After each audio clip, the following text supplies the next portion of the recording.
Welcome back to my channel. I hope you all are doing well. Previous video में हमने English pedagogy के कुछ questions and उनके solutions को discuss किया था। आज के वीडियो में हम part CTET question paper part 5 Hindi भाषा पेडागोजी के बारे में डिस्कस करेंगे।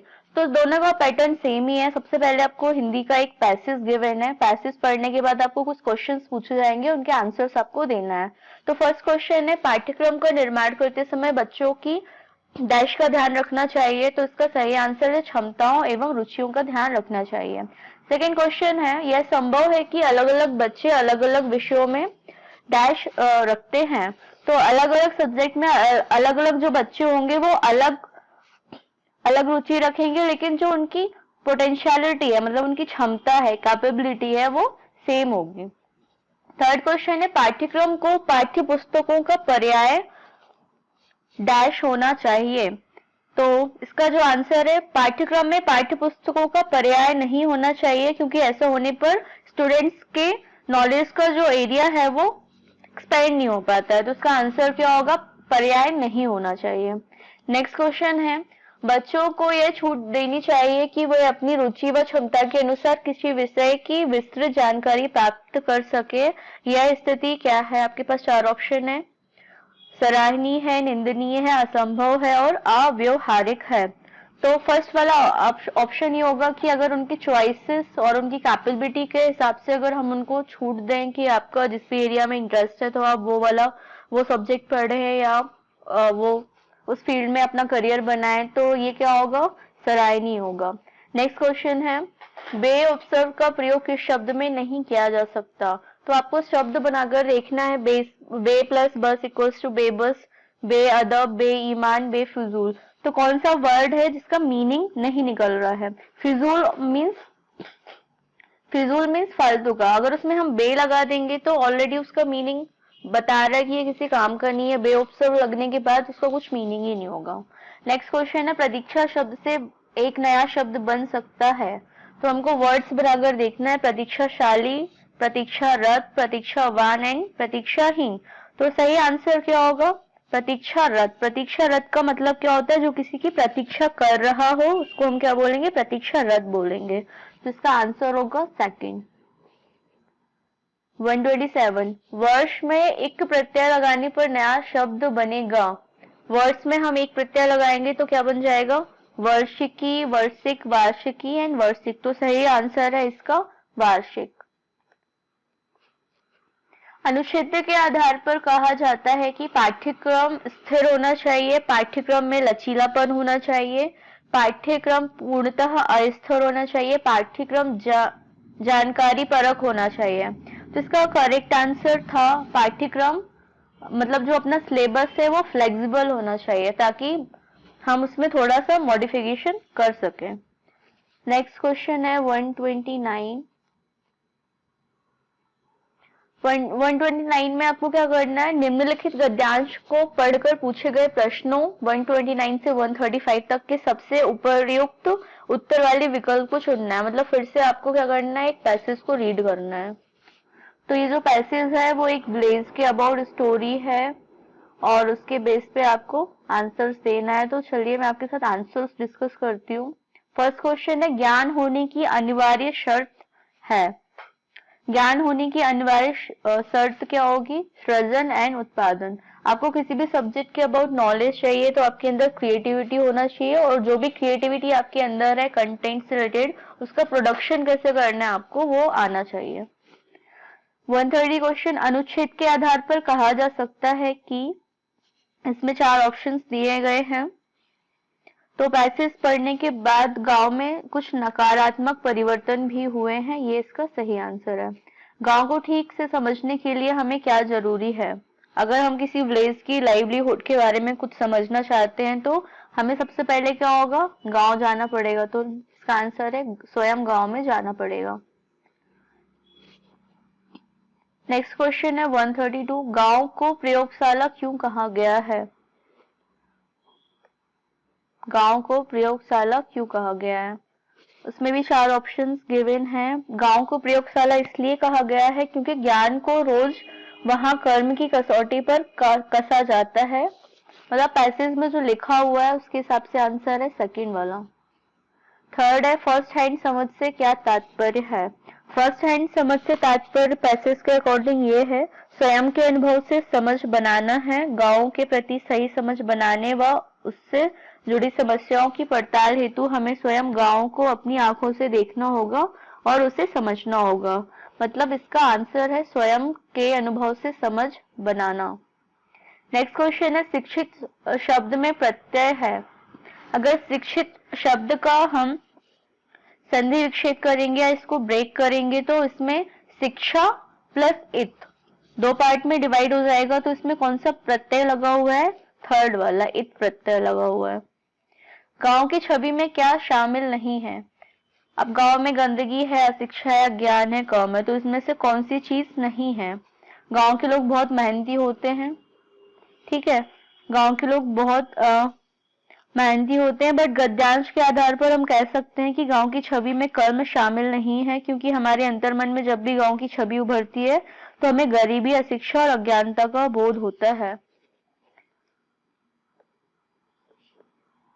नेक्स्ट क्वेश्चन है प्राथमिक स्तर पर कौन सी गतिविधि बच्चों की मौखिक अभिव्यक्ति के विकास में सबसे कम प्रभावी है। प्राइमरी स्टेज पर अगर हम देखें तो जब बच्चे मौखिक अभिव्यक्ति करते हैं तो उनके विकास में सबसे कम क्या प्रभावशाली होगा। आपके पास चार ऑप्शन है, घटना का वर्णन करना, कहानी के शब्द को दोहराना, कहानी को अपनी भाषा में कहना, चित्र दिखाकर कहानी कहलवाना। तो कहानी को एज इट इज आप वर्ड टू वर्ड डिस्क्राइब करोगे तो उतना ज्यादा इफेक्टिव नहीं होगा। अगर आप उसको एज अ नरेटर बनकर कैरेक्टर फॉर्म करके बच्चों के सामने प्रेजेंट करोगे तो उसका इम्प्रेशन जो होगा वो ज्यादा अच्छा जाएगा। मुहावरे और लोकोक्तियों के प्रयोग में संदर्भ में कौन सा कथन उचित है।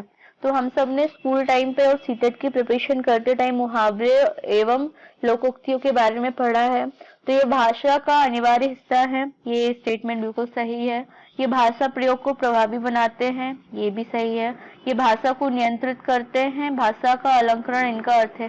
ठीक है, सारे कथन उचित है, लेकिन सबसे ज्यादा रिलेटेबल जो सेंटेंस है वो क्या है, ये भाषा प्रयोग को प्रभावी बनाते हैं। कभी कभी हम को किसी को टाउंट मारना रहता है, कुछ समझाना होता है, तो हम क्या करते हैं, मुहावरों से एग्जाम्पल्स देते हैं।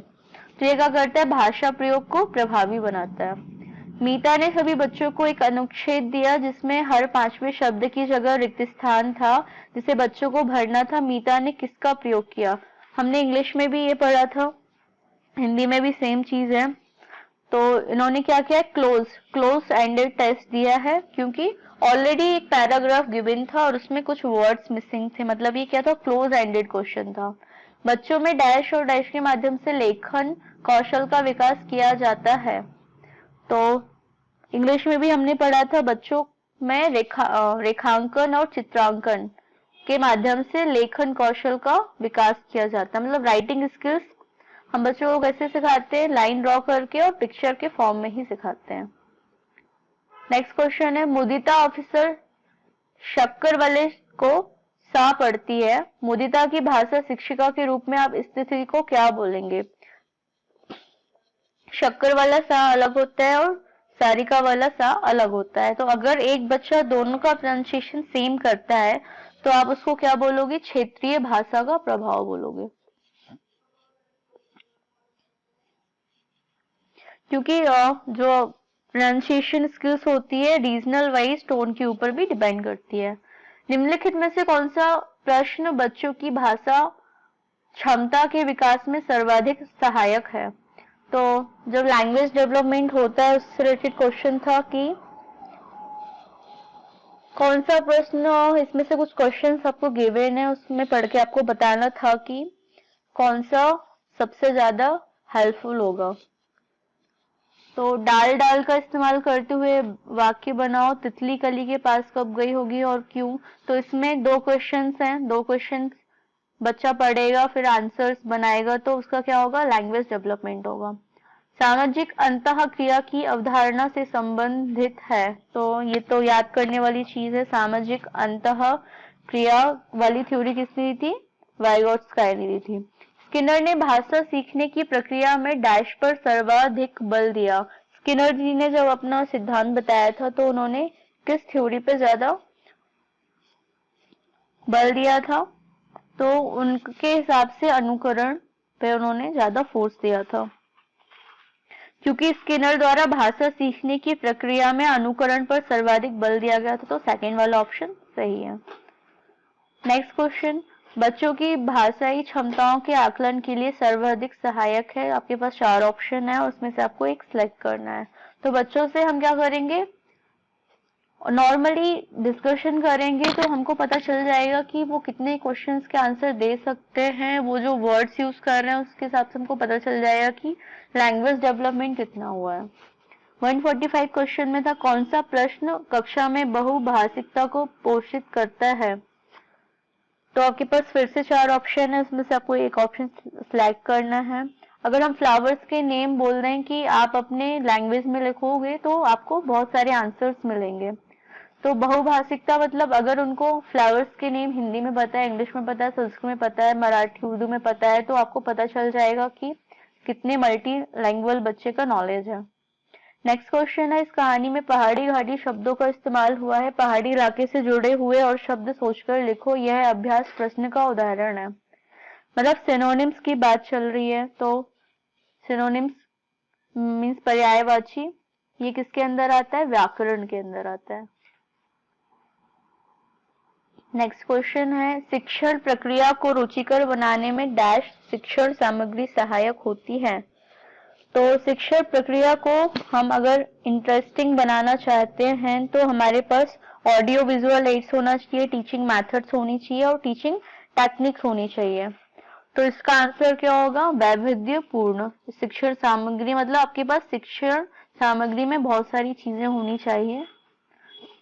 कौन सा प्रश्न कक्षा में बहुभाषिकता को पोषित करता है? ये तो हम कर चुके हैं। 148 क्वेश्चन, प्राथमिक स्तर पर भाषाई क्षमताओं का विकास डैश है और साहित्य डैश है। मतलब हमको इसको एक कंप्लीट सेंटेंस में बनाना है। तो प्राथमिक स्तर पर भाषाई क्षमताओं का विकास, तब लैंग्वेज डेवलपमेंट क्या है? एक साध्य है और साहित्य उसका साधन है।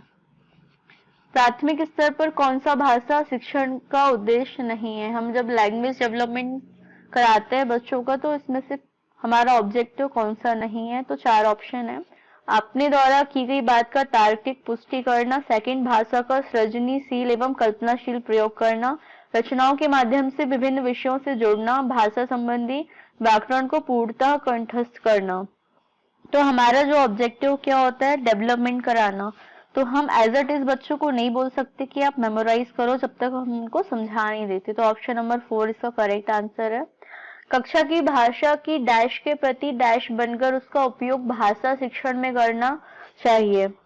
तो हमको क्या करना है? लैंग्वेज की पहले सेंसिटिविटी चेक करना है और उसको थोड़ा सा हम रिजिड बनाएंगे। उस भाषा का हम शिक्षण में उपयोग कर सकते हैं, क्योंकि हम बच्चों से ज्यादा लीनियंट भी नहीं हो सकते, हम बच्चों से ज्यादा स्ट्रिक्ट भी नहीं हो सकते। तो हमारी जो लैंग्वेज है जब हम बच्चों को पढ़ाते हैं तो वो थोड़ा सेंसिटिव होना चाहिए और थोड़ी सी रिजिड लैंग्वेज होनी चाहिए। आई होप आपको मेरा एक्सप्लेनेशन पार्ट अच्छा लगा होगा। यहाँ पर हिंदी लैंग्वेज रिलेटेड से जो क्वेश्चंस थे वो आज मैंने आपके साथ डिस्कस किए। नेक्स्ट वीडियो में मैं सेकेंड पेपर की चाइल्ड डेवलपमेंट इन पेडागोजी आप लोगों के साथ डिस्कस करूंगी। अगर आप मेरे चैनल पर न्यू हैं तो प्लीज मेरा चैनल सब्सक्राइब कीजिए। Thanks for watching my video. Bye bye.